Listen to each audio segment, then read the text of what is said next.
Peace. What's going on, my peoples?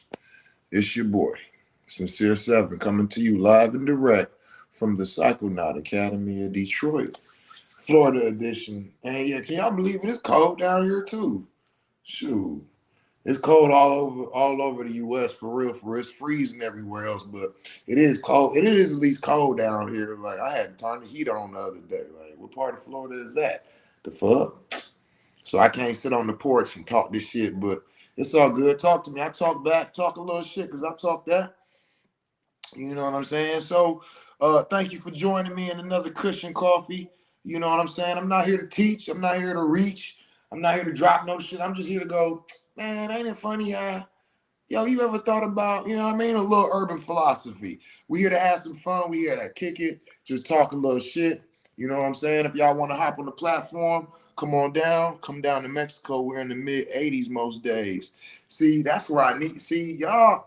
All right, listen. Let me get my passport right, because clearly, if I don't think I'm meant to be in America no more, because everybody who keeps saying come on is somewhere other than anywhere in America, and I be ready to be like, bet I'm on my way.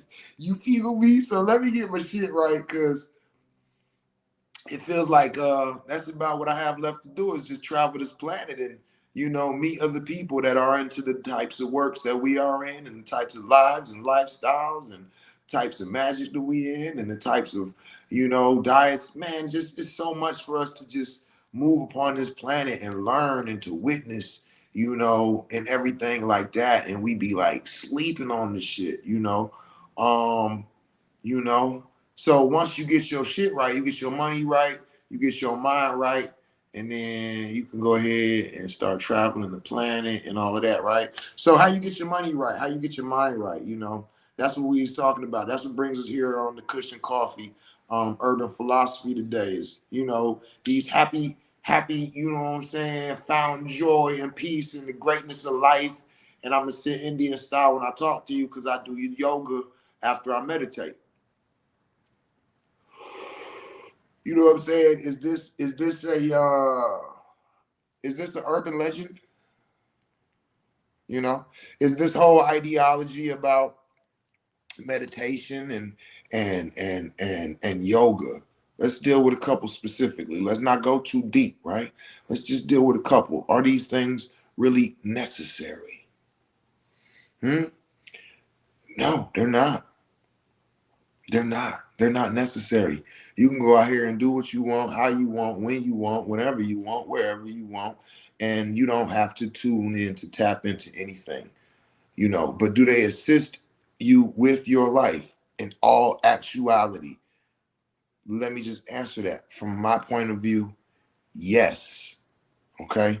I think that this is practices that have been removed from us for a reason.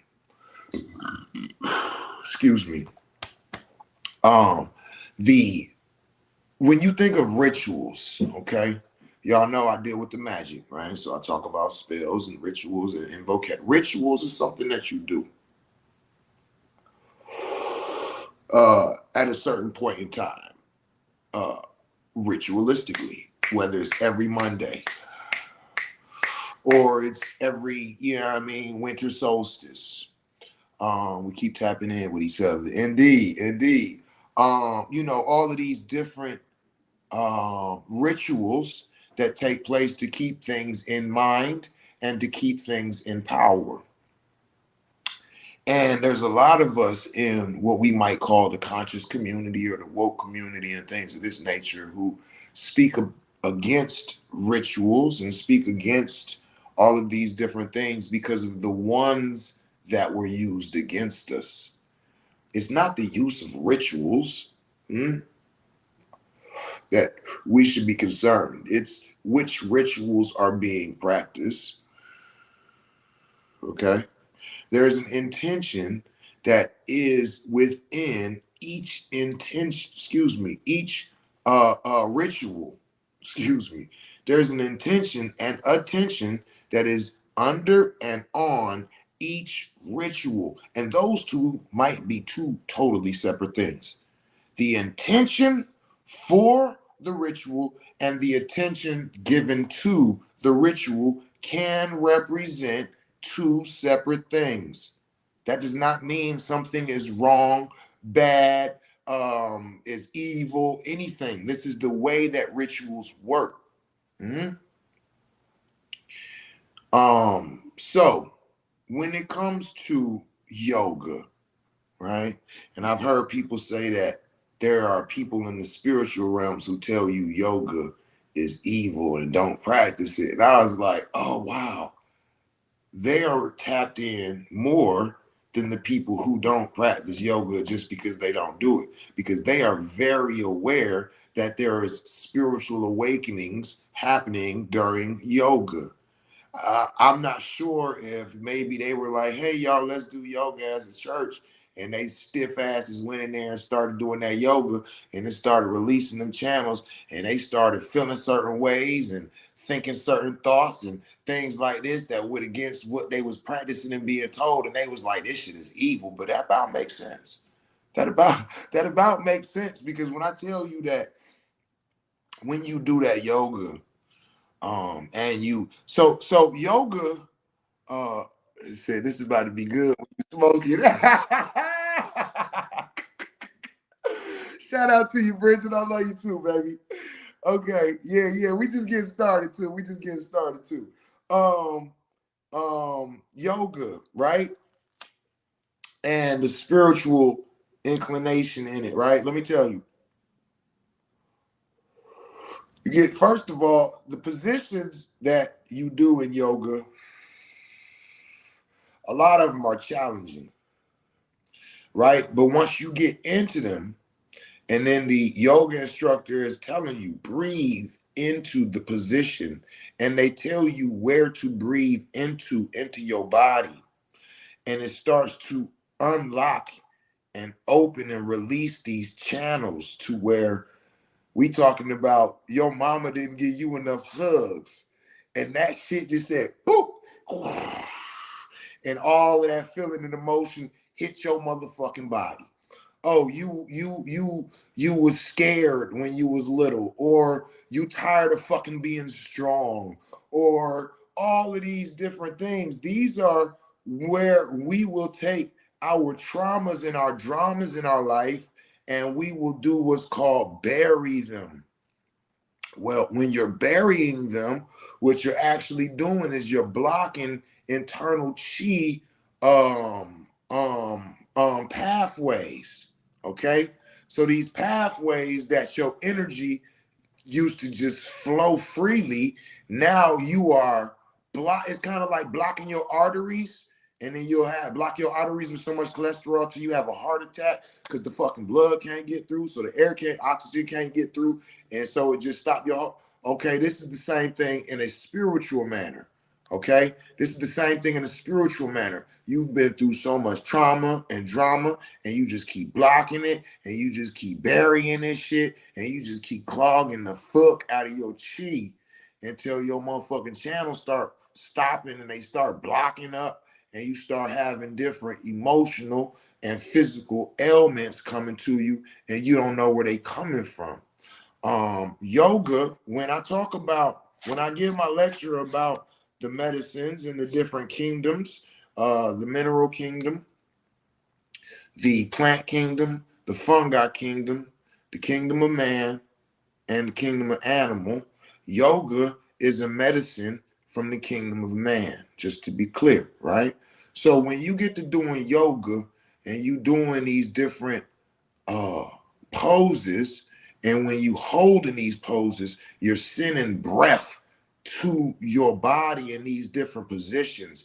It's like putting liquid Drano in and then putting the plunger in that motherfucker, right?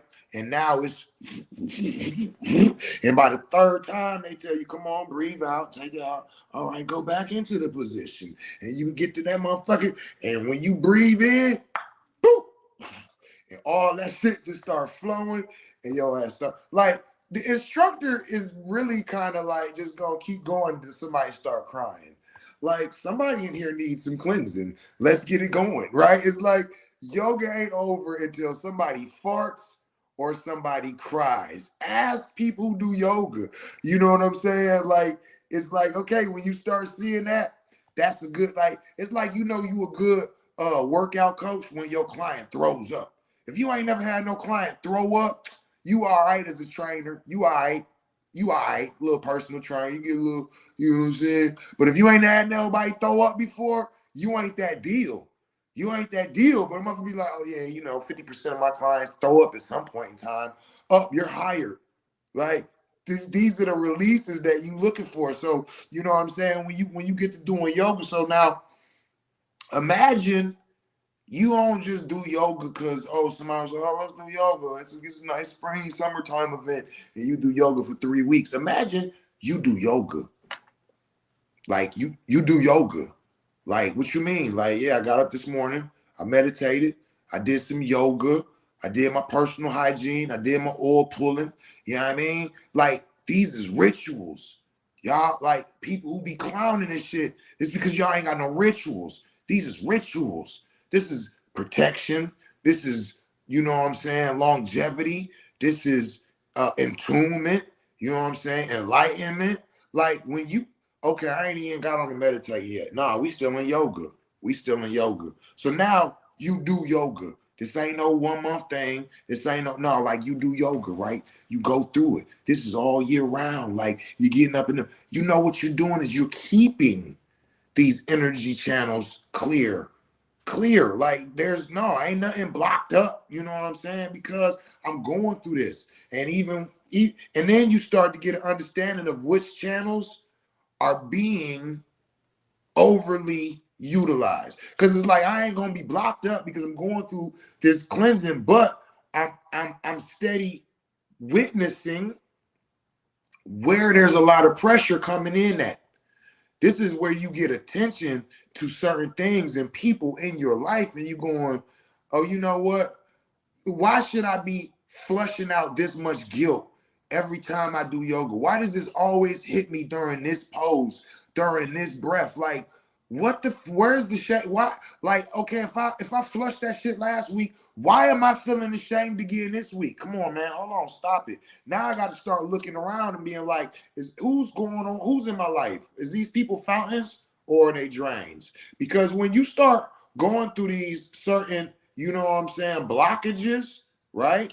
There's blockages, but what about where your chi ain't even there long enough to create a blockage? It's just dry. It's just dry channel. There's no energy even coming through. That means you got to drain in your environment. You got somebody that's in your environment that operates as a drain instead of a fountain. So now the chi that you normally would have operating within this channel, they are just sucking your shit dry. Whether it's a mate or a parent, you know what I'm saying, or a child. People act like we can't talk about our children being the ones sometimes that put us through things. I know some people who, when they be talking to me, it'd be like, damn, your child is draining the fuck out of you.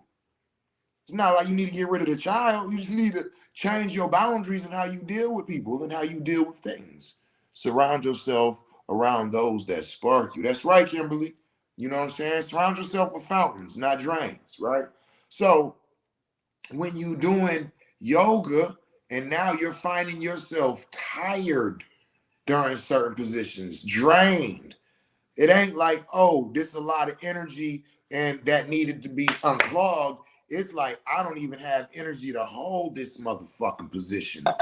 I got dizzy just trying to hold that position. Get yourself some water, get back into the position. You're still getting dizzy? All right, think that through. There's something in the body, somebody, something around you that's draining you of energy in this position. So it's not just, you know what I'm saying? These people, when we're doing yoga, we're not just stretching. Like, we're not just making sure that we can just do the splits at a moment's notice. Like, like, no, this ain't the 70s. I'm not breakdancing. That's not the reason for yoga. It's not about flexibility. It's about attuning your body and being aware of your body through your emotional body, through your energy. That's right. Through your chi, through your energy. Like, where does it move? How does it move? Do you have abundance of it? Do you have a lack of it? And each one of these positions represents a different chamber within your body. Yoga is mudras with your body. You know what I'm saying? How you'll do mudras with your hands, and there's certain symbols and certain mudras that you will utilize to activate certain energies within certain realms, certain peoples, or certain dimensions. Well, yoga is also that. This is like a in the military we had what was called pre-maintenance checks and services, PMCS your machine. You gotta PMCS your machine. Open this to the public, please. It should be pre-maintenance checks and services. So it's like before you send it to maintenance to fix it, you need to be aware of everything going on. Where is there a leak? Where is there drips at? Where is there blockages? Where there's the circuit's just not even coming on? The light won't come on. It won't shut off. There's a hydraulic fluid leak. Is there a class 1 leak, a class 2 leak, or a class 3 leak? All three of those is something different. The class 1 is like, I see some oil. I don't know where the fuck it's coming from. And it looks maybe like slow, maybe one drip every day. That's like, you can't really pinpoint. Then you got a class 2 where you can see where, you know what I'm saying, the leak is coming from and the drip. And the class 3 is you can see it dripping. That's like an emergency. The class 3 is an emergency. Class 1, use it for a few months. Let's see if it gets to class 2. You could do the same thing with your own physical body. Pre-maintenance checks and services. Yoga is the way that you do that. Is something hurting? Is something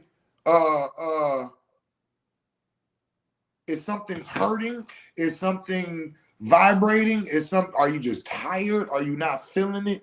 You know what I'm saying? This is when you're going through your yoga flows, each one of these positions represent something else within you, another chamber, another layer or level of reading your chi. So then once you start to feel like, damn, I couldn't do that stretch worth shit, you know where to start working at or where to start looking at for certain things, right? So this is also, so you're one, clearing a lot of chambers within yourself with these different stretches and breathing, and because that's another, breathing is at the foundation of yoga. So that's another benefit of yoga, is to tap you into your breathing practices, because most people don't have breathing practices, and you should. You should set a timer on your phone to go off every hour on the hour, and ask yourself every time you hear that alert, am I breathing correctly?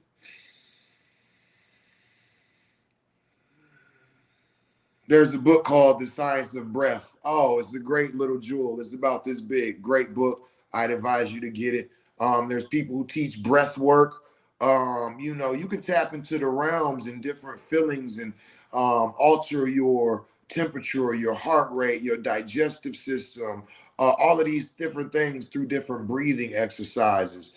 Shout out to Ankara. He be out here having some different breathing exercises and classes and teachings on that, to the people, because that is a very big part of your yoga as well as your meditation.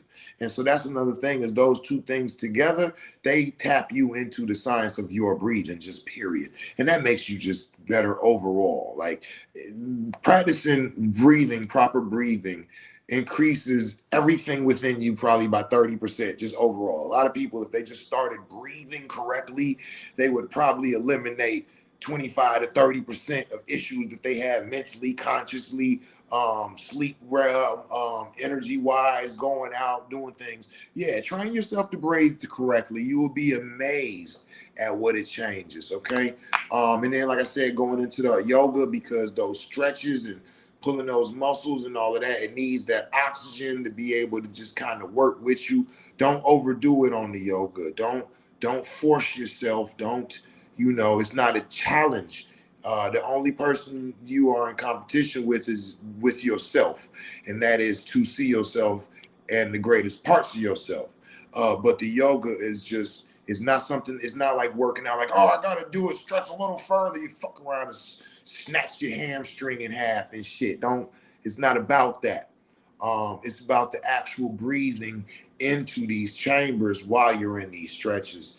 And the more you tap into that, the more you'll realize what yoga's really about and the benefits that really come outside of just like being able to do the splits and shit. Like, you know what I'm saying? It ain't that deep, you know.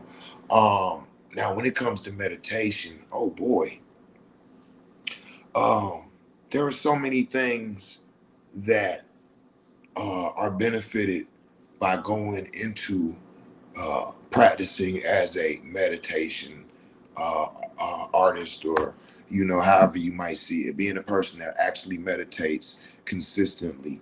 Um, the actual changing of the brain levels and the different waves that your brain operates in, and what levels you're taking them through and to, is something that when people get into the scientific breakdown is amazing to hear. Now, let me just be clear. I don't have the, you know, the theta and the A and all the levels and when you reach them and how you, I don't have that memorized or learned to the point where I can repeat it back to you. But I'll tell you that hearing it is some quite impressive shit, right? Like when you're hearing about going into meditation and the different levels and layers that they have recorded people going into, and what the brain does and how it operates, it's very fascinating, right? So I'm very scientific with quite a few things.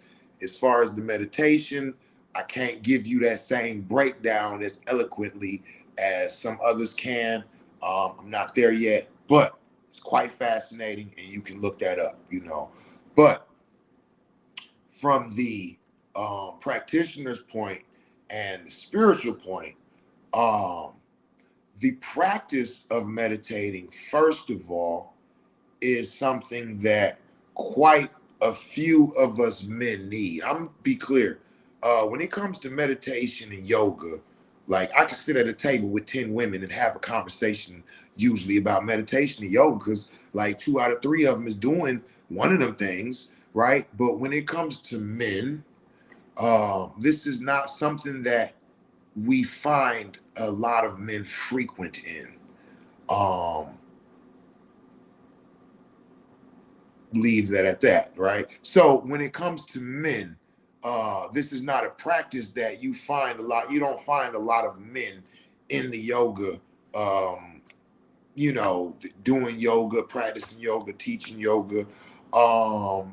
And now I would say that you probably would find more men meditating than you do yoga, because it's like there in especially in the Black community, there is a stigma. Is there's this energy of protecting your heterosexual standing because of the amount of homosexuality and the confusion of what's what and who's what. And there's a lot of individuals so when you're doing yoga, there's a lot of what a lot of men call compromising positions, you know what I'm saying? And it's like, now let me be clear, this is again part of clearing certain chambers of energy within you. If you feel like, as a man, I'm heterosexual, so I don't want to practice yoga because of these compromising positions, then there's possibly a construct within you,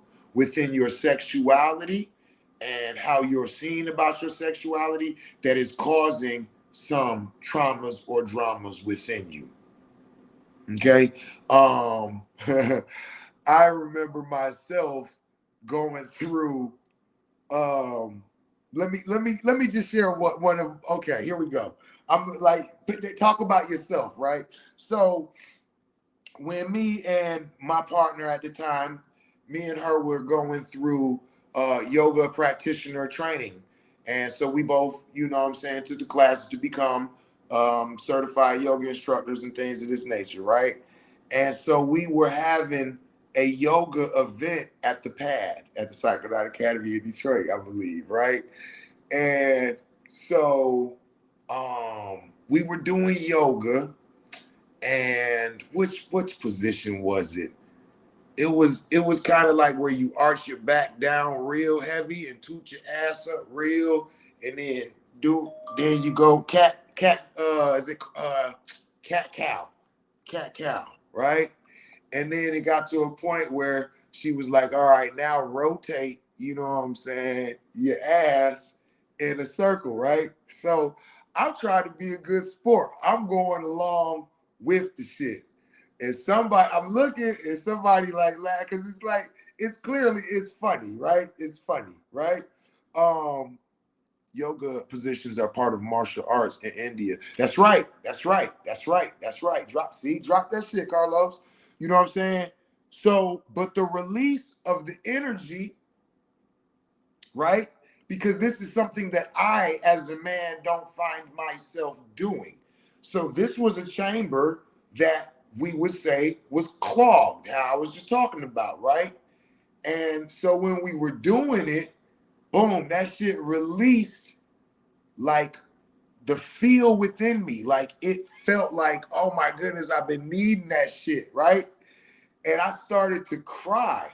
Okay, like that's what I said. When you really get into that shit, if you don't stop and you don't quit and you go into it, somebody's either gonna cry or fart. Well, this day it was me, and I started crying. Right? Okay, so this is the beginning of the release. So I'm crying, and the individual who was instructing says, "That's what I'm talking about. Go ahead, let that shit out." Right? And I was like, fuck that. Wait, what just happened? And I was like, I'm tired of this bullshit. Why the fuck is it that if I'm on my knees, popping my ass, shaking my shit all in a circle on some feminine shit and start crying, you want to tell me, go ahead and release that shit.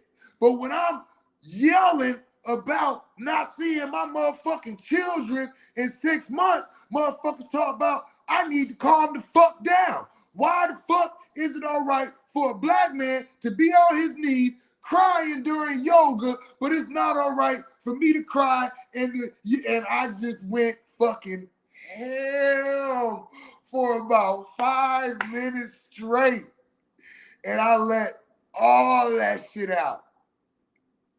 It is like, see, when we talk about root chakra and opening and releasing, it comes in many different levels. You know what I'm saying? And it was funny how this came from yoga. Like, you fucking what I'm saying? Like, hell yeah, it was a release because like everything was sincere. Everything was real and it was straight. Just like the release started in the actual position in the releasing of whatever that blocked chakra or lymphatic, or you know what I'm saying, blocked lymphatic and paravascular clearing and cleansing the brain. Peace, God. Right? All of this taking place, the relief from that caused me to cry. And then the response from the black woman saying that shit to me because I'm crying after doing yoga in that position sparked the emotional trauma that I'm dealing with and that I'm angry about and that I feel, you know what I'm saying? And this shit was like, when I talk about like, there's so many different types of releases and pressure points and all of that shit and that yoga shit, man. I'm talking about that shit tapped me in so deep, you know what I'm saying? And it released so much from me. Now, going back into the meditation, that's why these two things come together.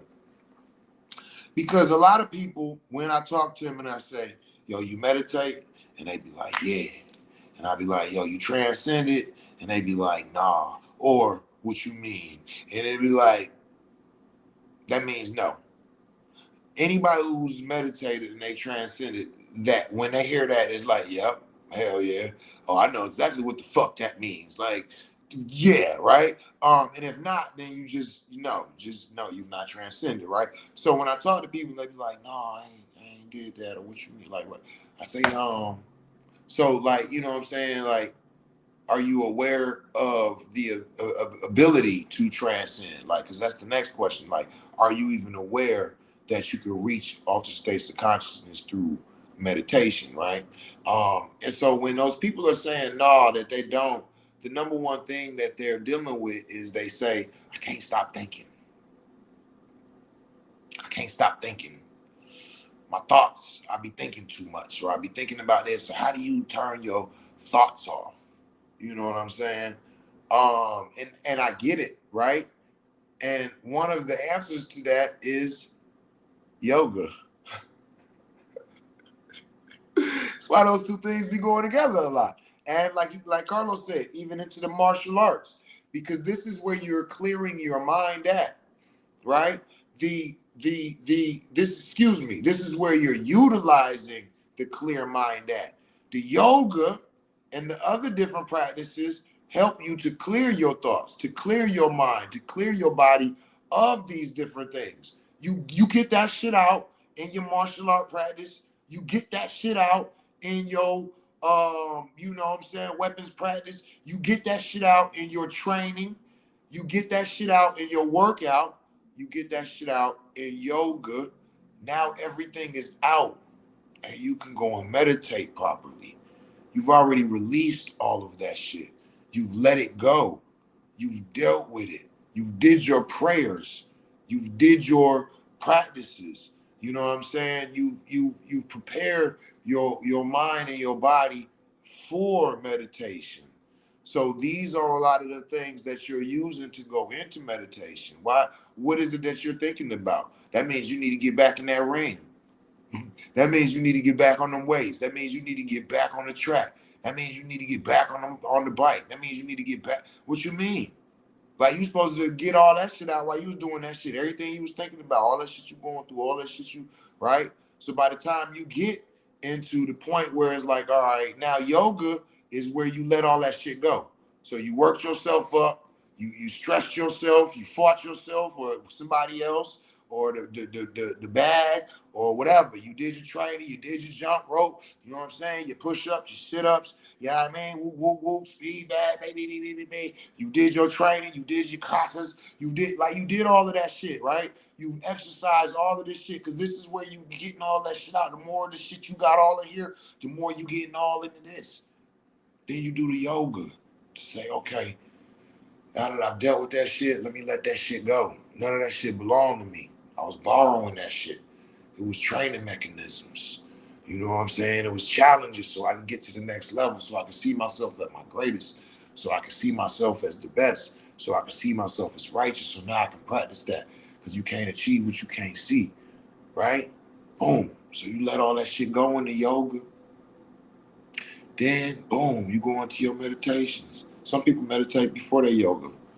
You know what I'm saying? And then you could do it afterward. I say like, yo, you know what I'm saying? The yoga, I say meditation is good to do after the yoga, but I say doing both. Let those thoughts pass like movies that you saw before but not interested in to getting back to clarity. That's right. That's right. Right.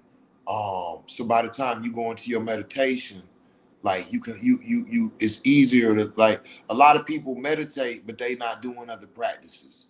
And this might be why they are having a hard time with meditating because a lot of these practices go together. These aren't really like they can be standalone. You know what I'm saying? You could do it a la carte. Like I'm gonna start meditating. Like, all right, cool, right? You know what I'm saying? You come home, long day of work, you sit down like, fuck, my day was stressed. All right, let me meditate. Like, it's all right, all right, good luck. Right? I'm not saying it can't be done, but I'll tell you, like, you know what I'm saying, a nice little motherfucking workout with a goddamn on, yoga session with a spiritual bath afterward, and then going into meditation it probably would have served you better, Poppy. You feel me? Same thing, with the sisters. Like, I'm gonna start meditating and shit. Like, you change the diaper and shit, feed everybody dinner and shit, go finish your motherfucking thesis statement and shit for school and shit, and then be like, all right, and then you go get in the corner and sit there with your arms crossed and shit, your fingers and shit. Like, good luck, mommy. Like, fuck you mean? Like, you feel me? Like a nice little motherfucking, you know what I'm saying, workout routine for whatever it is that you feel, or, you know, artistic expression, you know what I'm saying? Some 30 minutes of yoga, a nice little motherfucking spiritual bath. You know what I'm saying? That's another thing a lot of men be skipping over in spiritual baths. Like, a lot of motherfuckers got fucked up with this, like, you know what I'm saying, femininity and masculinity and all that shit. And you missing out on spiritual baths, you know what I'm saying? Again, this is where you cleanse and let all of these different thoughts, these emotions, these feelings. So by the time you get into meditation, man, you done already did so much that you really, it's kind of like some motherfuckers how they accept going to sleep at night. Like, I done did so much today. Going to bed sounds like a fucking bugle. Hell yeah, good night. Same thing, like that meditation, after you done did so many other spiritual practices that you are consciously and physically in tune with, by the time you get to meditation, it's like, oh shit, what you got for me, right? So, all right, so as far as the meditation goes, the practice of meditating within itself, you know what I'm saying, starts to bring a calming state to your sense of life as a whole. A lot of us panic. A lot of us are high strung, are anxious. It's like fuck, like oh, all right. And the practice of meditation, taking time away, 15 to 30 minutes, just stopping and saying, I'm going to breathe and turn off my external stimuli. I'm going to turn off all of the matrix being fed to me, and I'm going to tap into myself, because I hold all of the answers. I hold all of everything that's supposed to be, that I'm trying to figure out, that I'm trying to find, that I'm trying to achieve. All of this is within me. But I'm listening to everything outside of me. I'm tapped into everything, the music and the phone and the computer and the people and the nature I don't never fucking listen to me. But I'm wondering why the fuck I can't figure my life out. You know what I'm saying? I'm listening to every fucking thing but me, but the internal, but the inner. Hmm? It's not outer, it's inner. So this is what meditation is.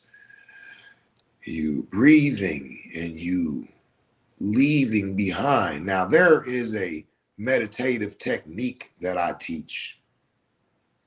I have studied quite a few of them, but when I started down this path, my teacher told me to study and then create. So I studied so many of them to understand what each one of them was doing, why they were doing it, how they was doing it, and then to create my own.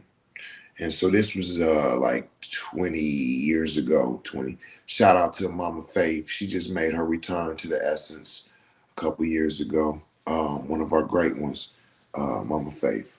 So she taught me to study them and then to create. And so that's what I did. And there was a couple consistent things that I seen. This is reverse engineering being practiced. Was that there was a technique of tensing the body in some type of practice, and then there was a technique of loosening the body. Mhm. So what we have spoken about even on this live with people like Carlos and Kimberly and other people like that is that the martial arts, or the training or the practices that you take part in, this is the stressor of the body, and then the yoga is the release of the tension from the body. Okay, so understand that that's what we were just talking about through all of these different practices that we're talking. But in like going back to it, it's just a straight up state was the tensing of the body, the releasing of that tension and the practice of breath work. So for me, I like how I said for you all to set an alarm on you. I used to have a stopwatch, and I just set the 1 hour alert. Every time I hear that, dee, I'm supposed to ask myself, am I breathing correctly? And I would practice this for 3 days before I attempt to meditate, because a lot of us are not operating what I would call meditative bodies. Our bodies are not enriched. They're not trained and tapped in, tuned into breathing correctly. So we have to focus to breathe correctly.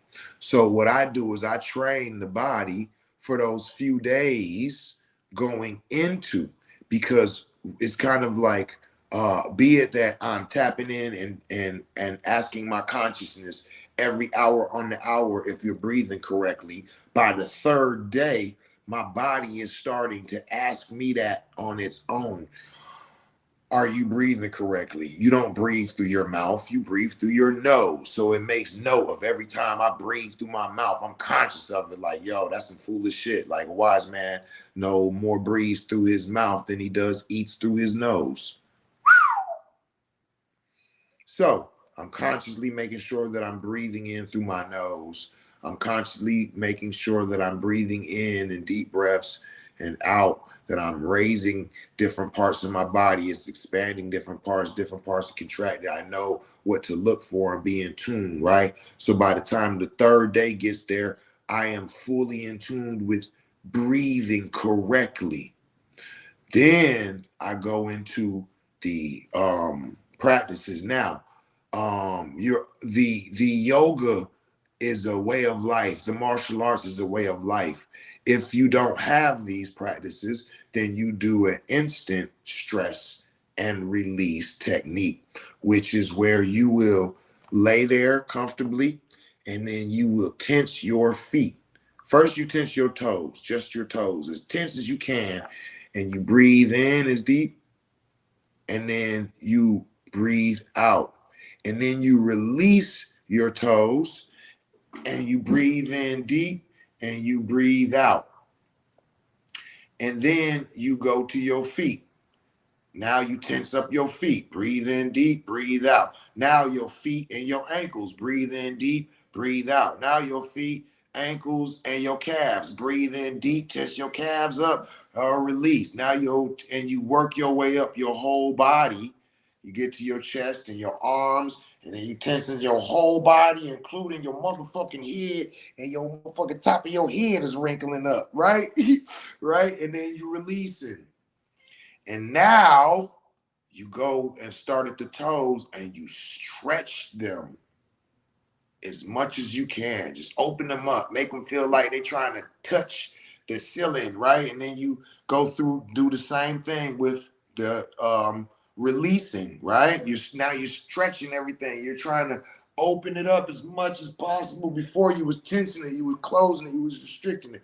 And you go through that process. Now, you done the tensing and you've done the releasing, coupled with deep breathing exercises. This shit usually takes about 15, 20 minutes, depending on, you know what I'm saying? Because you want to do some real nice, slow, deep breaths with tensing, releasing. So going through each part of the body, each section of the body, this is going to take a nice little minute.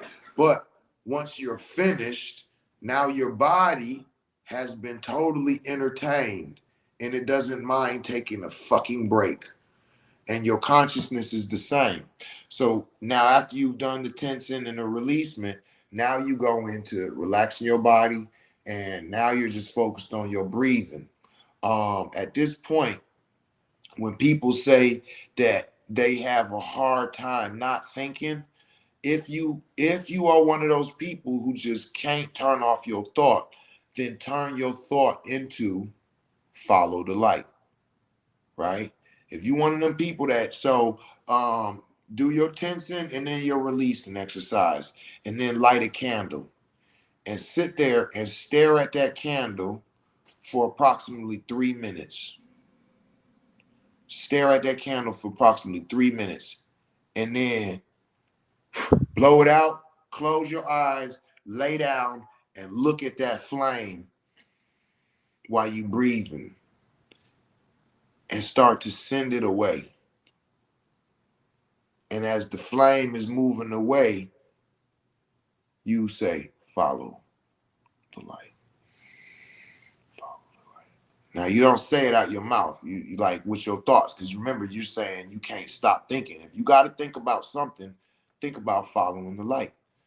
And just keep breathing and keep following your breathing until your body is going to take over your breathing. This is the first kind of like like sign that you're about to transcend.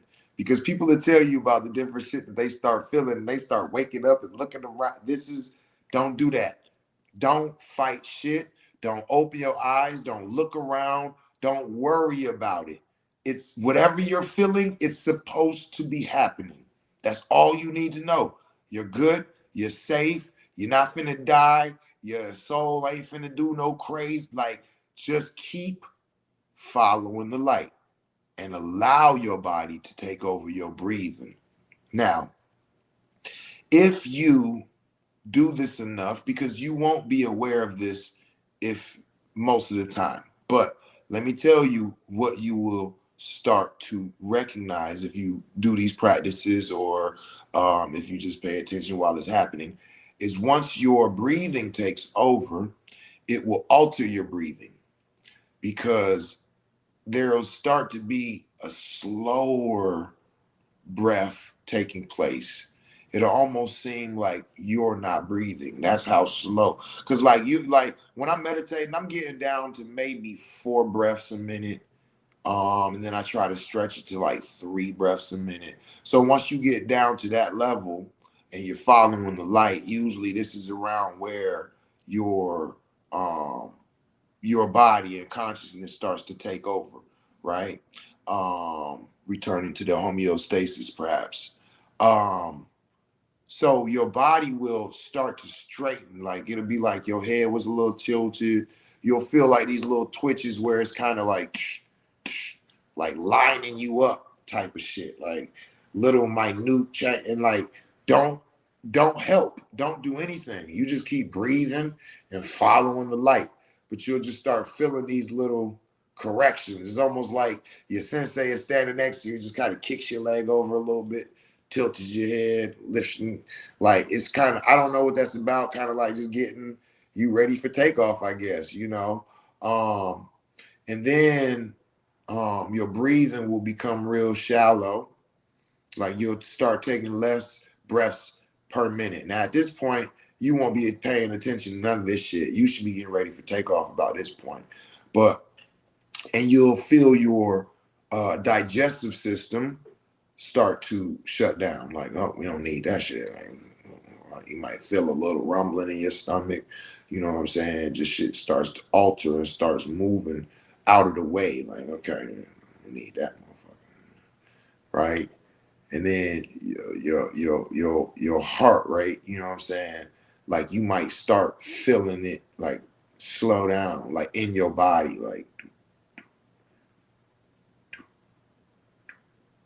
right? Now, usually once you get about right there, that's where like your consciousness it feels like your soul is coming out of your body. And that's where a lot of people will start opening their eyes and looking around like, wait, what the fuck going on? Don't don't open your eyes. Don't look around. I'm telling you what's going on. Your soul is climbing out of your body. Like it's literally separating from the physical and it's starting to rise. Um, and if you just keep allowing it to happen, just roll with it. Don't get scared. Don't just roll with it. And you'll feel what just feels like your spirit separate. Now at that point, different people see different things. Me, I actually can feel myself kind of go through the ceiling, and then it's kind of like, and then once I get through that, then I end up in the realm of the Akashic records, where usually everybody's different. Some people has a spirit guide. Some people move in their own, accord. Some people actually do biolocating. So it's like where they'll leave and they'll travel to different places. I had a cousin who went and seen his wife sitting at the table with her mama drinking tea with a sweater on and all of this. He came out of meditation and called her and started asking her, and everything that he was seeing was happening live. Why, he seen it, and she thought he was outside the window, like was in town, like came to visit type of shit. That's how accurate he was. It was so dope. So everybody's different. So I don't want to paint a picture of what happens when you do transcend. But that's what we're talking about when we talk about transcending. Like you go into altered state of consciousness, which is something comparable to the entheogenic realm, and you're able to do different works. Some people go to different dimensions, tap in with different entities. They bring back information, they bring back knowledge, they bring back healing spells. They bring back the knowledge of utilizing certain terrestrial things in certain manners. All of this. So for individuals who are interested in, you know, transdimensional travel, but are not ready for entheogens, meditation is a great place to start at. The places that you can go to, what you can achieve, and what you can see on meditation is nothing short of amazing. I was meditating and transcending before I was actually introduced to entheogens. So I think that might be something to do with the spiritual security clearance as we speak about, and why I was able to do certain things with the entheogens. And once I got in, it was kind of like, like they're very similar. They're very, very similar. If you do one and haven't done the other, well, I would like to introduce y'all. Meditation, meet entheogens, meet meditation. Like practitioners of either. If you're a practitioner and you go in on mushrooms and you've never transcended during meditation, put those down for a second. Put those down for a second. And if you are a practitioner of meditating and you've never used entheogens, stop doing that for a second. I invite you, please try these. Um, and then mixing microdosing or the use of mushrooms with either one of these practices. Oh, oh shit. Oh wow. So that just happened. I don't know who did that, but thanks. That was dope. Oh shit, AI is coming for all of us. Oh my goodness, the screen just lit up with all types of fireworks, and that was dope. But that's exactly how it feels. If you are a practitioner of the light, you know what I'm saying, or light worker or a spiritual practitioner of any type, and you have not combined your art with microdosing to see how you feel about that yet, I invite you to lean into that. I think that you might find that to be very conducive and it ain't. So I just like to throw that out there. So for those of y'all who do yoga, microdosing before doing yoga, you will yoga like you've never yogaed before. You know what I'm saying? Microdosing before meditation or before sleep. For those of y'all who are familiar with onerogens or the different substances that we work with in the sleep realms. Like a lot of people talk about using lies them, while they're awake for different things. You know what I'm saying? The blue lotus, the mugwort, different things. These are onerogens. You use these right before bed. So you could go in and do your sleep work. Some people like, I can't stop thinking. I can't stop thinking. I can't meditate. I can't transcend. Okay, calm down. Just do some onerogens. Shit. You can do the work when you fall asleep. It'll give you the ability to tap in real heavy and real in depth in the sleep realm. You know what I'm saying? Do some blue lotus tea. Put a cup or two of mugwort in your tub and then soak in that shit. When you talk about a spiritual bath, you could do a onerogen bath. So you could put some mugwort and some blue lotus and some African and Mexican dream herb in your bath water. You know what I mean? Like, and then lay off in that joint and soak off in that joint for a couple hours. Like when I do a bath, I'm usually in the tub for 2 to 3 hours, you know. So this gives your body an ample amount of time to also absorb these properties that are in your water. So now I'm in the tub, I'm drinking on some, you know what I'm saying, type of onerogen tea. I might have some blue lotus in the tea while I'm blowing a blunt with blue lotus in it. You know what I'm saying? The mugwort, some mullein, some lavender. You understand what I'm saying? And then I might take a couple capsules of the Mexican Dream Herb because it tastes nasty as hell. So who the hell I'm not finna drink that in the tea. So like, you know what I mean? So you getting it while you in the tub, you drinking it, you smoking it, you popped a couple capsules. Now, if you really want to throw some ooh-wop on there, there's this cheese called Stelton's Blue Cheese. And it's an onerogen. So if you eat like, you know what I mean, a couple of chunks of that, maybe a good ounce of something before you go to bed, you know what I mean? And then lay it down. If you did all of that, yo, you about to own the dream realm when you fall asleep. You could walk yourself literally into the dream realm that it is that you want to deal with. So let's just say like you trying to go and talk to, you know, some of them somebody in the ancestral realm, right? You can literally lay down like you're not even asleep, but just close your eyes and envision yourself in grandma kitchen and you in there doing dishes, just getting ready for her. Cause you know when she come in, she ain't finna clean in no dirty kitchen. So when she come in and see you doing the dishes, that's gonna make her kind of like happy and shit. And she gonna like, you know what I'm saying, greet you with, you know what I'm saying, positivity and shit, right? And you laying there and you envisioning all this and you're taking yourself into the fall asleep realm and you're implementing the backdrop to where you want to end up at. So by the time you, because there's levels of falling asleep and there's different onerogens for those different levels. So there's like that like where you still light, like you conscious of the realm around you, but you still lightweight kind of dreaming and shit. And then you get into the deeper shit, then you get into the REM. And then after the REM, you come back into that level where you still gone, but you ain't REM, but you still out there enough to be visualizing, and then you come into the levels to come back out, right? So there's different levels of, and there's different onerogens that you can use to spark each one of those levels. So you can literally walk yourself all the way into lucid dreaming or astral traveling. You feel me? Boom. Once you release, you get out there and you do as you will. You know what I'm saying? Um, you operate in those realms, and like the good thing about that is like for those people who don't want to do entheogens, because like if you like get hit with an emergency or they call you and say you got to come to work and you want 7 grams of mushrooms, oh, it's all bad, Poppy, you ain't going to work tonight. I would not advise that, right? So you know people have different jobs or different responsibilities that they can't use entheogens like they want.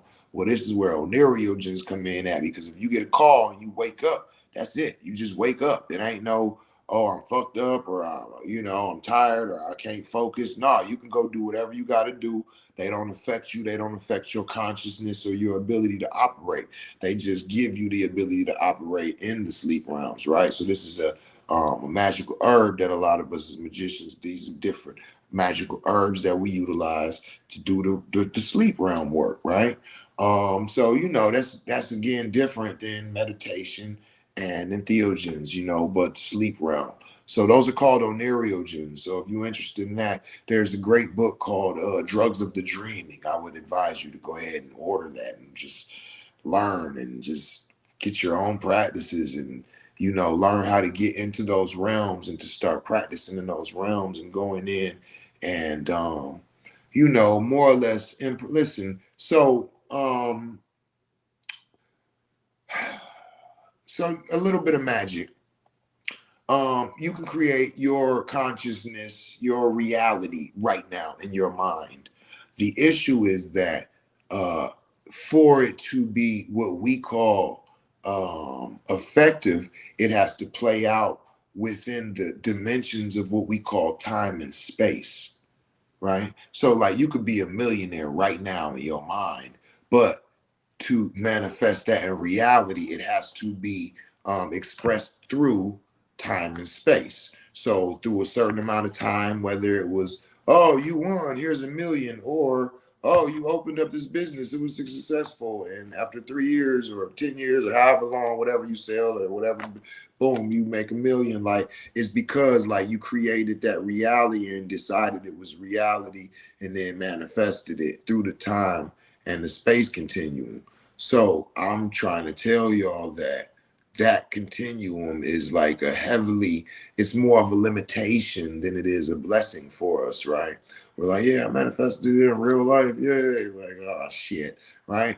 Um, so this is where the dream realm, meditation, and entheogens realm come in at, is you can go in and you can fast forward these things. You can put them through the dimensions of actually living these things out, seeing these things and experiencing these things with no time or space as a limitation to you. So then when you come back into this consciousness, you know how to operate in that realm more effectively to manifest that quicker into the time and space continuum, because I've already experienced all of that shit. Like, I don't know if y'all get what I'm saying, but if not, then you're not supposed to. But for those of y'all who do, so you can use the entheogenic realm, the oneirogenic realm, and the transcendent realm when you meditate to fast forward the materialization of your dreams, of your magic, of your wants, of your desires. Mhm. Um, but practicing yoga and meditation is the physical way to fast forward all of that without leaving this state of consciousness.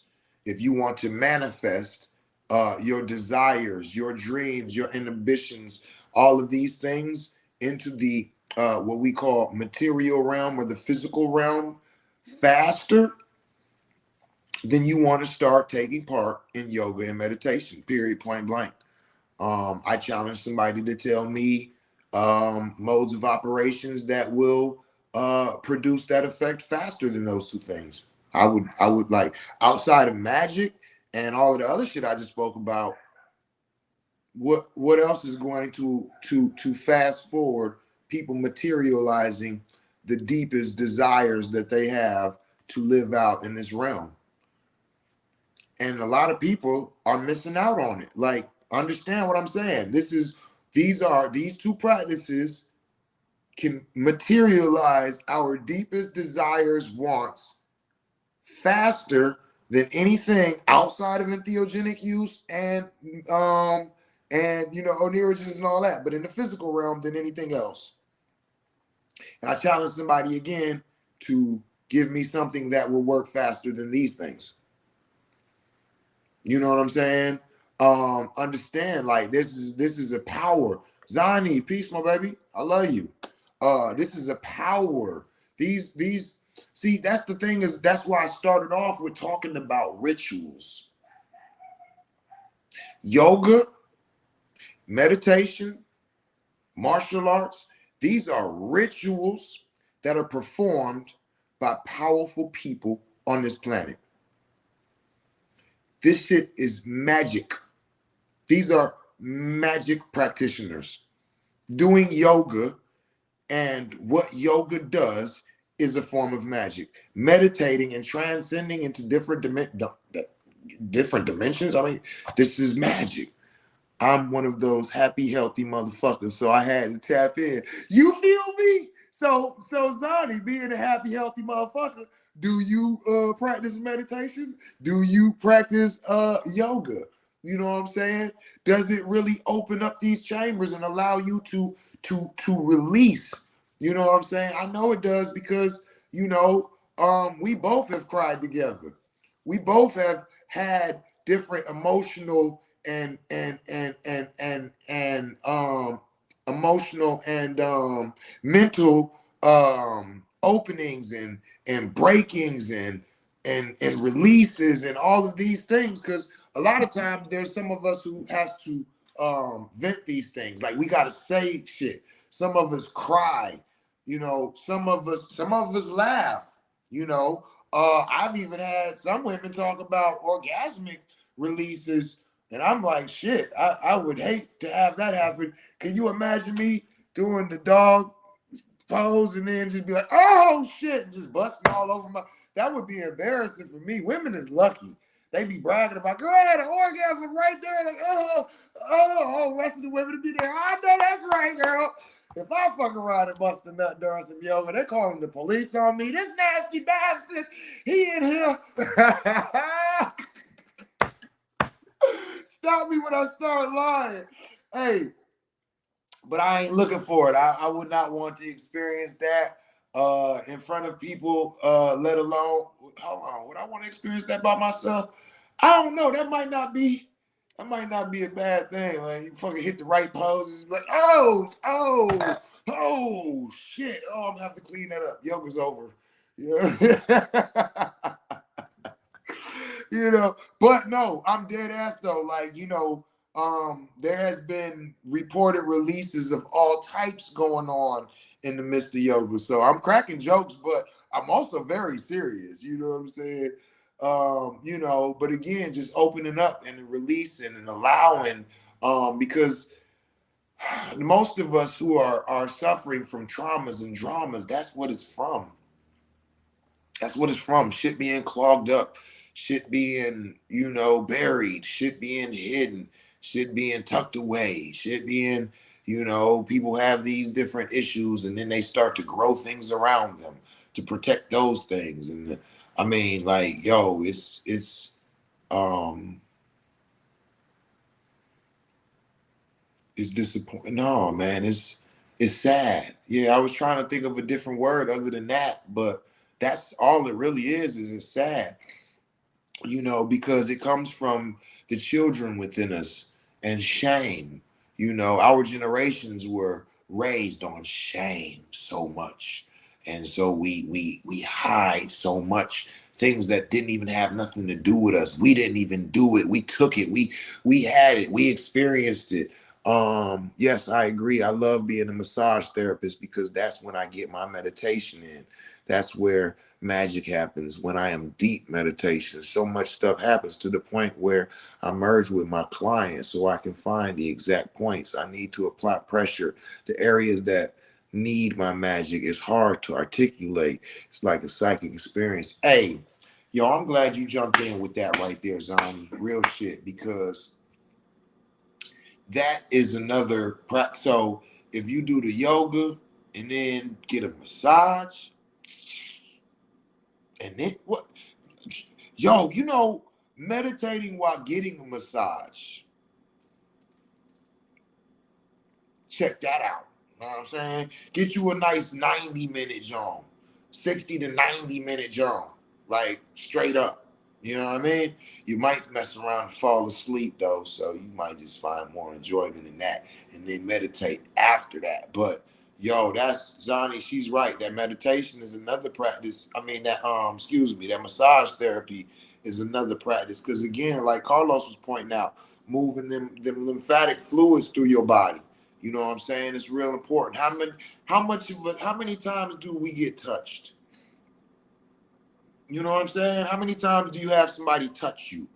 Think about that. How many times do you have assistance with that moving of that lymphatic fluid? Even at the Sacred Animal Venoms practitioner, that's the root of what we do is introducing the venoms into your lymphatic system so they can go through your body, through your bloodstream, and hit every other part of it. So these are very important in even my works.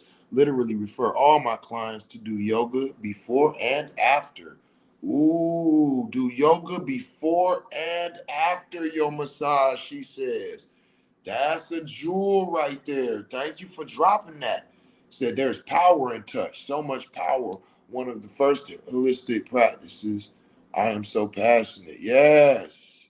Yes, that's what I'm talking about. Yes. And yo, take you a microdose before you go get your own massage, because she probably already microdosing. If I know better, I would think she is. But are you giving your clients microdoses? You know what I'm saying? Give your clients a microdose too when they get there. Sit there, have tea with them, kick it with them for about 15, 20 minutes. So once they get on the table and you get to going to work, man, after about 30 minutes of being in that boy, that's when everything just come online. And then the last 30 minutes is finna be getting magical. You know what I'm saying? Got one of my clients to integrate microdosing before and after. Yes, man. It's just the magic in adding these different, knowing how to utilize these things in unison. You know what I'm saying? Like how the sisters be getting together, man. I like how the sisters they get together and they'll do a music bowl with meditation, with massages, with what I'm saying, getting your feet done and your yoni steamed, and then getting like, yo, they be doing it like I love it. I love seeing that because just the power of utilizing these different modalities together, it increases the overall power of all of them. You know what I'm saying? That symbiosis that they create, you know. So yeah, man, it's dope, man. It's dope. It's dope. So yeah, this is why those happy, joyous motherfuckers is always talking about yoga and meditation. Because yoga and meditation was probably what got them to being those happy motherfucking joyous ass know how to get through life motherfuckers. I have one client where we work with the sacred mushroom and do a guided meditation with the massage. We do a 90-minute. Man, I can't even explain that. Those sessions are mind blowing and therapeutic for both of us. Yes, ma'am. And that should be the most probably one of the high ticket items on there. That should be for 250 for that, John. You know what I'm saying? I don't know, maybe even 400. You know what I'm saying? It's a lot of incorporating of different practices, different focuses. You know what I'm saying? You really putting it down on this one. So I hope it's not the same as just the regular 90-minute. You know what I'm saying? But who am I to talk about your shit? I was just saying. You feel me? Like that's some shit you go get on a Saturday. I'm so cheap. I have to do better. So I'm gonna tell you, sis. There is what's called financial insecurity. And a lot of us in the black community suffer from it. 150. Oh man. Oh man. Wait a minute. For a 90-minute with the meditation and the massage and the microdose? Oh no, baby girl. No. You're doing yourself a disservice. Yeah, you're doing yourself a disservice. The guided meditation is 50 by itself. The microdose is 50 by itself. So you telling me for a 90-minute massage is $50? You know what I'm saying? 90 minutes with the sacred mushrooms and meditate. Yeah, I mean, me personally, I would say like, you're worth more than that. Yeah, I mean, that's me. I think that maybe just a regular 90-minute massage is 150. Like that makes sense. Like if I need a 90-minute, hit me with the 90-minute. Like, but if I'm like, hit me with a 90-minute massage, let me get the microdose and do me a guided meditation. No, I'm expecting to pay at least 300 for that. Me personally, you tell me 150, I'm like, oh shit, well, the rest is the tip. Like, fuck. So this is where people. So let me go back to what I was talking about, the financial insecurity. You know what I'm saying?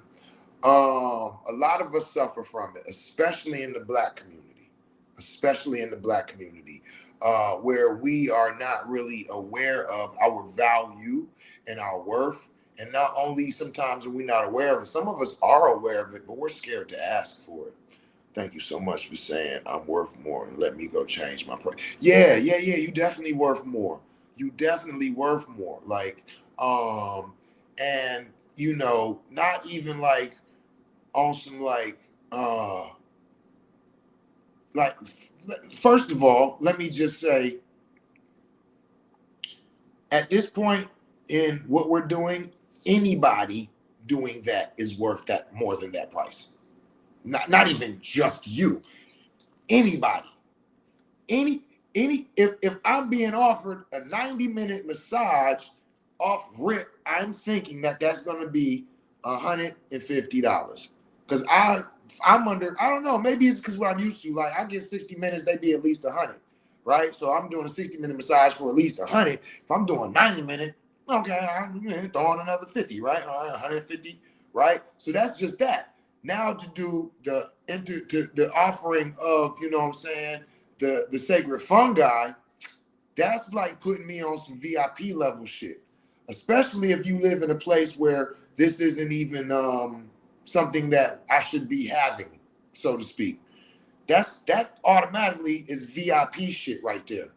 And then to actually take me through a guided meditation while you're giving me a massage, now we're in the realms of specialty care shit. This is fuck you mean. This is like some people can't chew gum and walk. You talking about massaging and guiding me through a meditation? This is some specialty shit.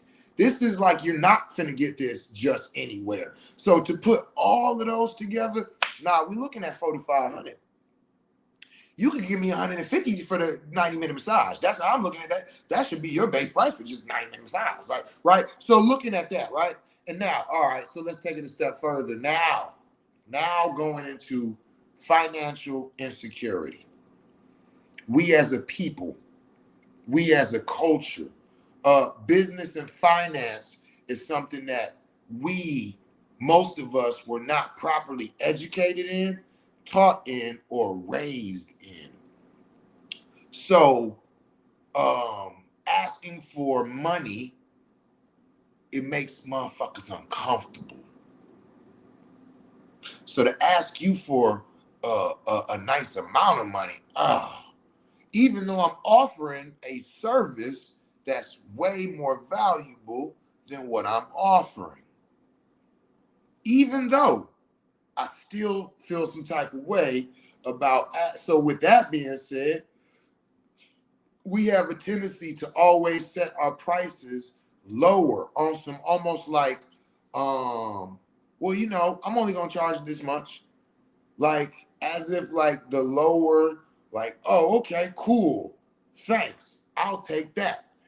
But in all actuality, when you set your prices lower, people who do have a sense of value and worth, they're looking at you and what you're offering and going, oh, okay, how much is that? And then you tell them the price and they're going, what the fuck? It must fucking be whack, because why are you giving me a price to convince me to take it? That's like convincing me to take it price. Like, so you must stick your thumb in my butt in the middle of it. Like, what the, hey, what are you doing?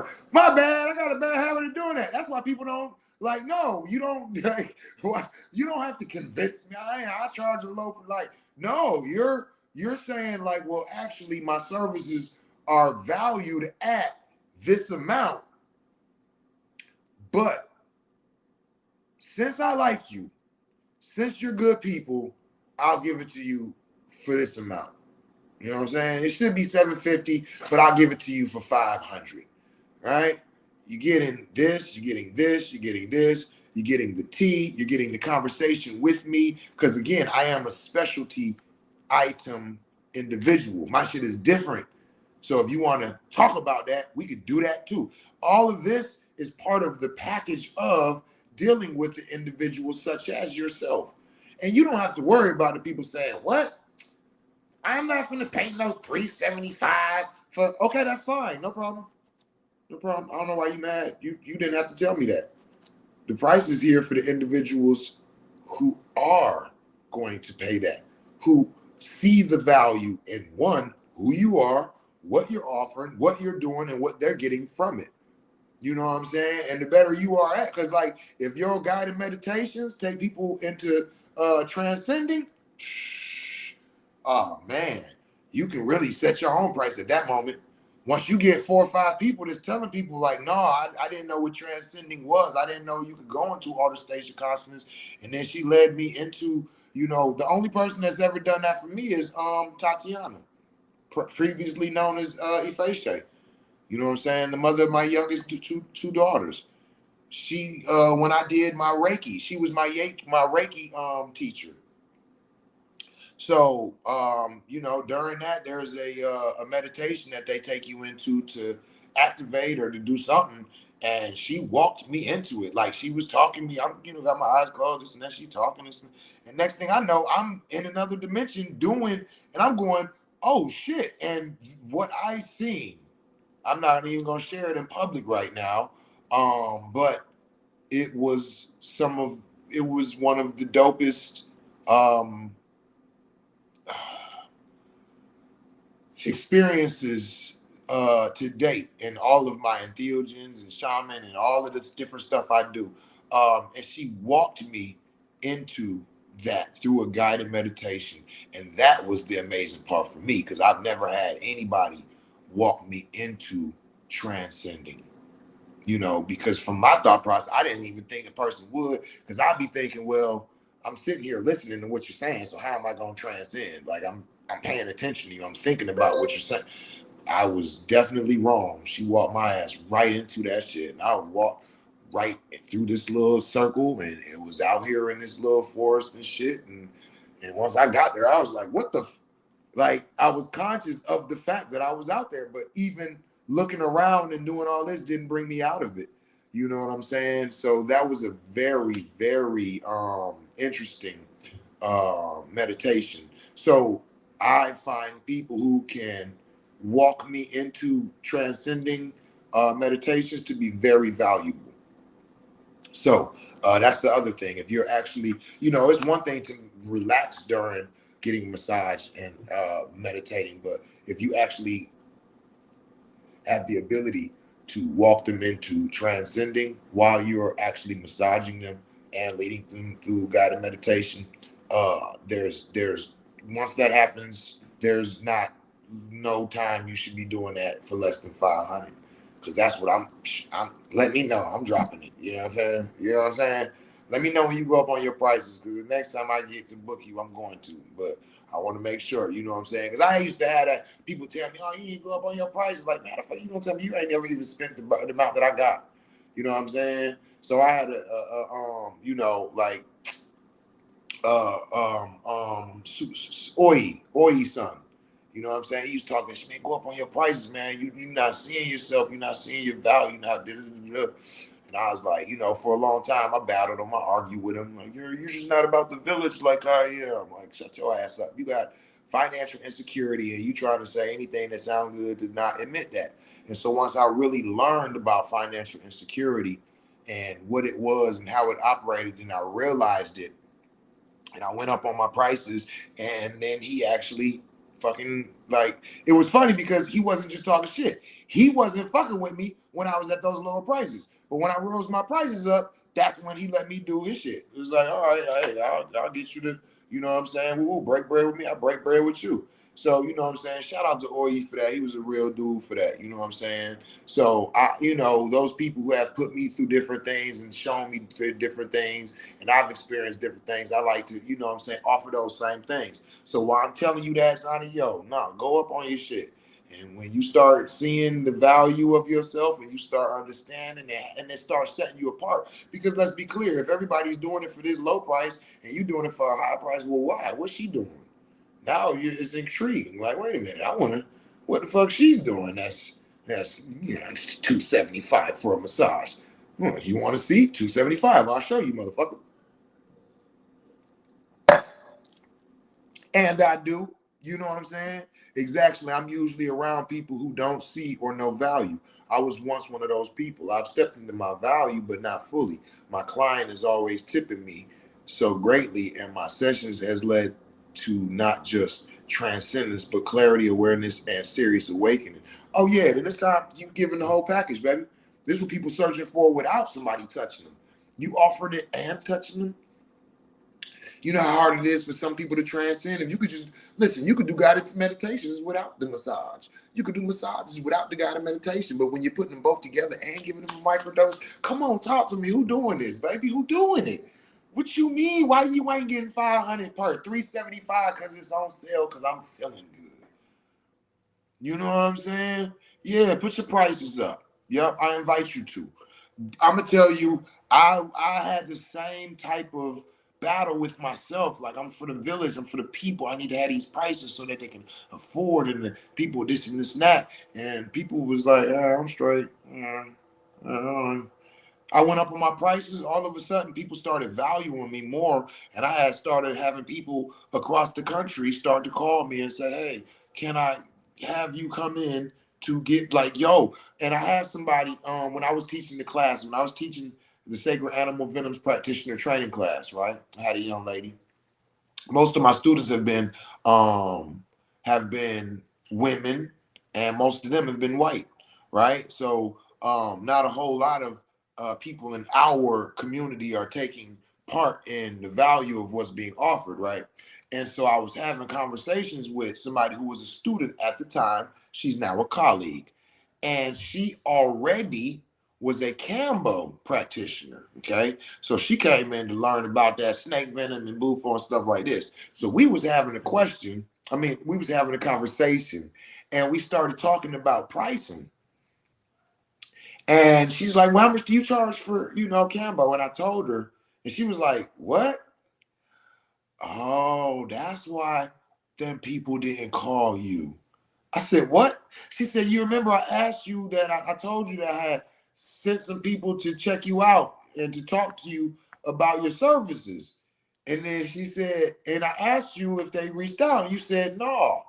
And so she asked me if my prices was on my website. I was like, "Yeah." She said, "Oh yeah, once they seen that you was charging that, they just kind of probably just was like, okay," and got off your website. Like, nah, ain't nobody finna do that for me at that price. Like, what the fuck is wrong with him?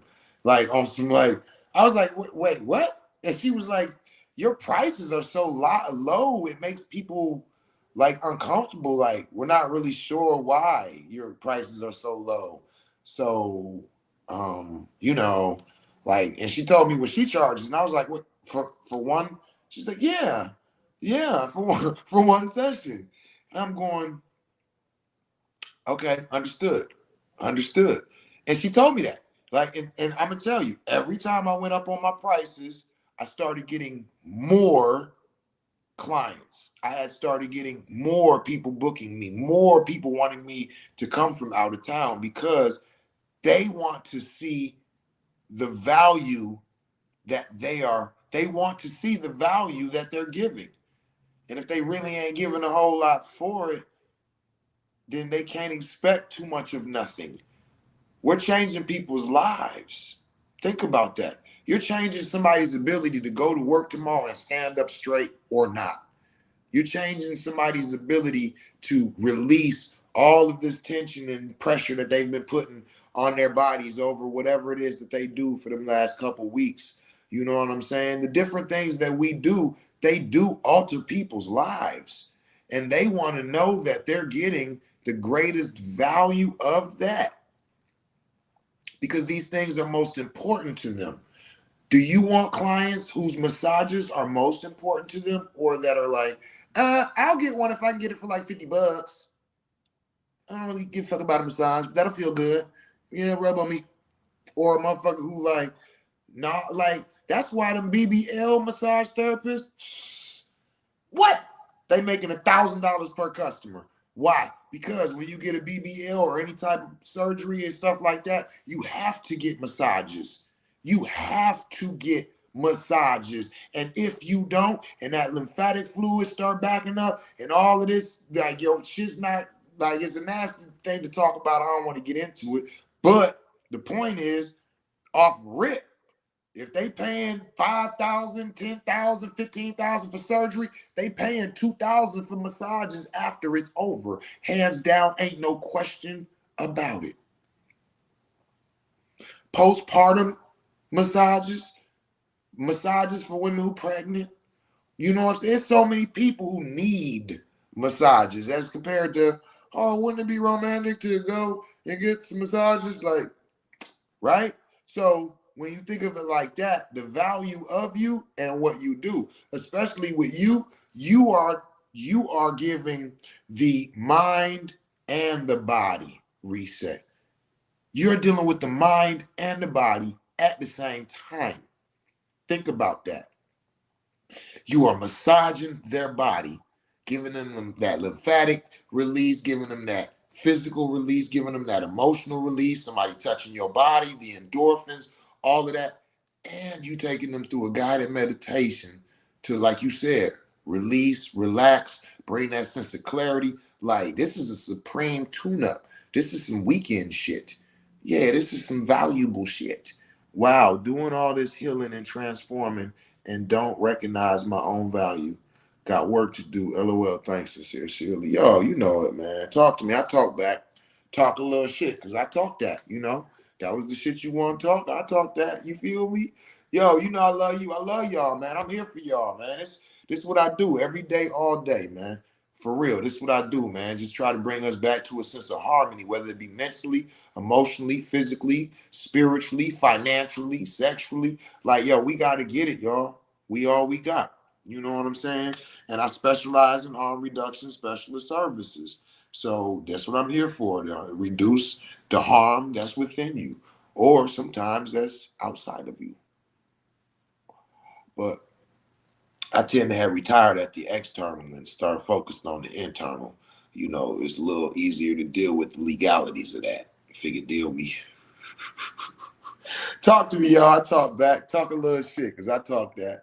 You know what I mean? But yeah, man, that financial insecurity, we got to get out of that. And, at the same time, we don't have to move with ego either. Let your value, your price, and your value and your worth match. This is why I always teach my students, the more you learn, the more you earn. The more you learn, the more you earn. So it's like, as I'm going up in my prices, now I have the ability to offer myself further education in my craft. So that's the first thing. Like, once I start getting the value that I'm worth, all right, now I'm going to add to whatever it is I offer. That's the first thing I do. So that means I need to learn more. I need to learn more massage techniques, learn how to use the hot stones, how to use the oil, how to use the aromatherapy. So every time that I get an increase in my value, I'm also increasing my worth. I'm doing something else. I'm adding something else. I learn something else. I'm offering something else. Um, so, and then, adding to yourself, giving back to yourself, because that's part of that financial insecurity. Remember, the key part of it is insecurity, right? So how can you offer the best to your clients when we don't care for ourselves enough? So you also need to make sure that not only are you adding on to your craft, but adding on to you, because you are the commodity at this point. Now you are special, who you are, what you do, what you offer, right? So you need to treat your star player correctly, as Cat Williams said back in the day.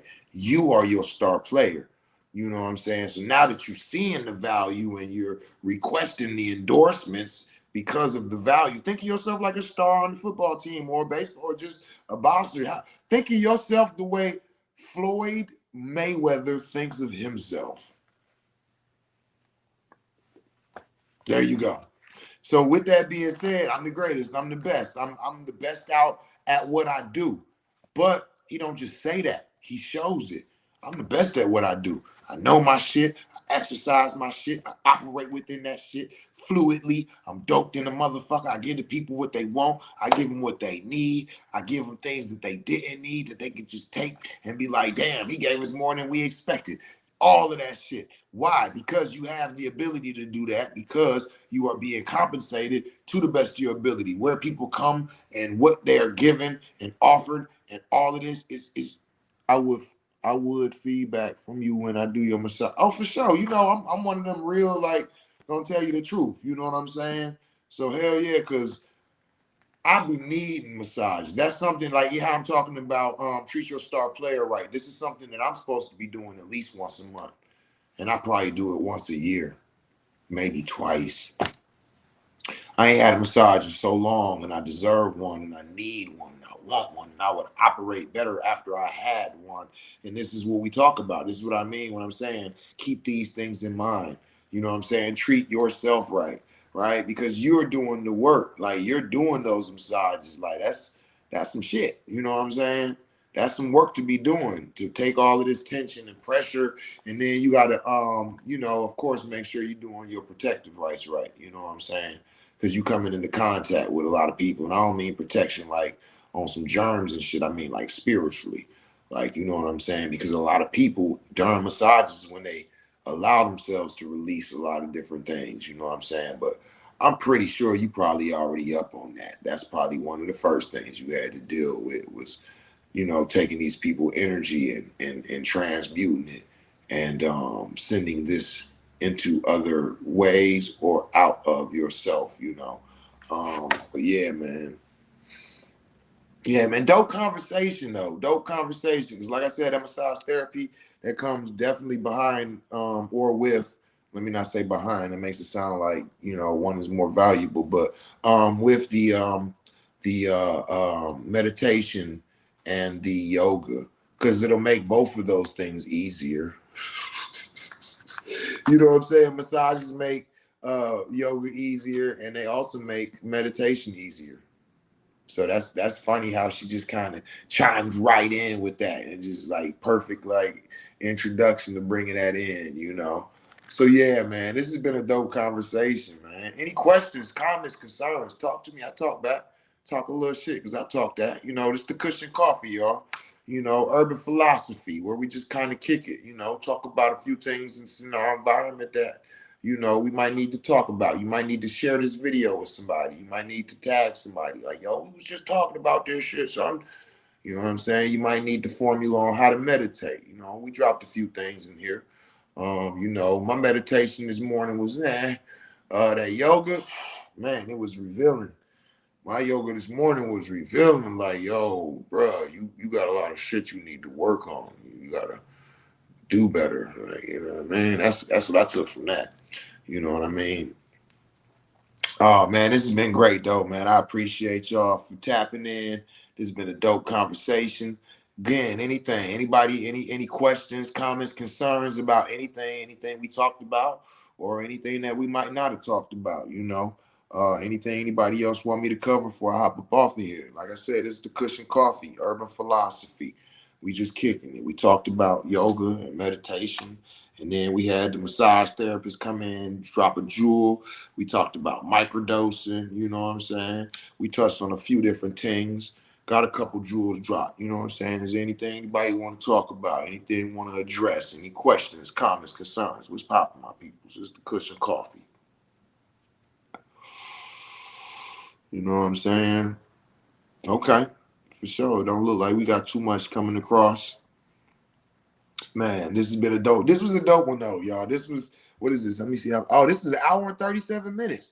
Oh yeah. This was a long one. This was a good one. Then we tapped in. We went in. We tapped in. Then damn, I ain't even realized. Y'all know I'm on my yeah. I'm definitely dosed up right now. So I really got in on this one. It felt good apparently because I didn't even know we was on for an hour and a half over. You feel me?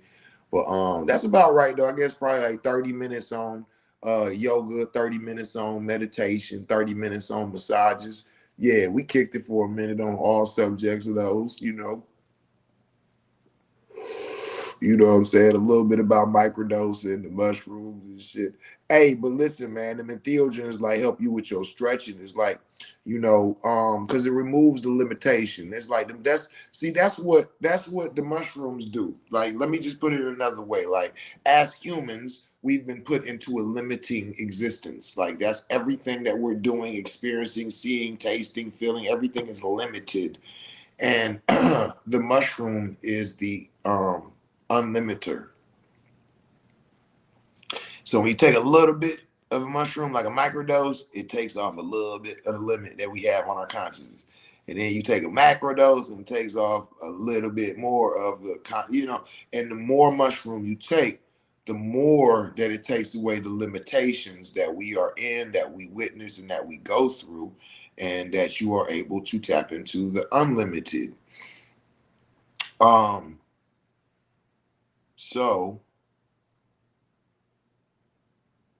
damn, I was explaining all that for a reason.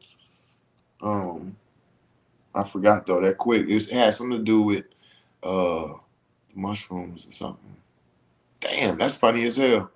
Cause like I just actually got to seeing what I was saying, and that shit kind of caught me. Like, damn, that's exactly what they do. Like they take away the limitation. Oh, stretching. So with that being said, when we be doing certain things, a lot of time it don't actually be our physical that's not allowing it. It be our consciousness. So you'll be like, oh, I can't stretch that far. I'm not that stretchable, and it hurts, and I'll tear it, and all of this stupid shit that our consciousness, we don't have to say it out loud. Like we're feeling it. And like when we're doing the reach or the stretch or whatever, it's like we're like not really. And you'll take that microdose and it'll be like, doo doo, unlimit, unlimit. And it'll be like, take that limit off. And you'll be like, you'll be like, oh shit, I'm touching my toes. What the fuck? Oh shit, and you just get to doing shit and stretching and reaching positions and doing shit that I didn't think I could. Exactly. That's the problem. You didn't think you could. You got to take off, you know what I'm saying, the limiting factor. And this is where, like working out in the gym, same thing. You know what I'm saying? We limit our consciousness, limits a lot of it. And when you start to take the unlimiter, it starts to take the limits off, and you start to be able to do things that you wasn't able to do before. When you do that cambo, it cleanses you and it gives you endorphins and power. I got a guy who tells me he likes to do cambo before he goes and hoops. And so I asked him, because he was like doing cambo. I'm like, well, I know you a vegan, so you sit here, like he'll sit there and have a conversation with me while his cambo was on. Like he's like that, like all the physical shit. He's like, I don't know what everybody else be going through. It's giving me some type of power. Shit. I like you said you going hoop, and he was like, yeah, I be dunking on him. And he's not tall. He's like a shorter dude. I'd be like, you be dunking? He's like, yeah, when I do cambo, I can dunk on him. Like when I'm not, I'm regular, I can't dunk. But after I do cambo, every time I go in there, I'll be dunking on them fools. I'm like, you for real? He was like, yeah, I'm serious. I'm about to go hooping when I leave here.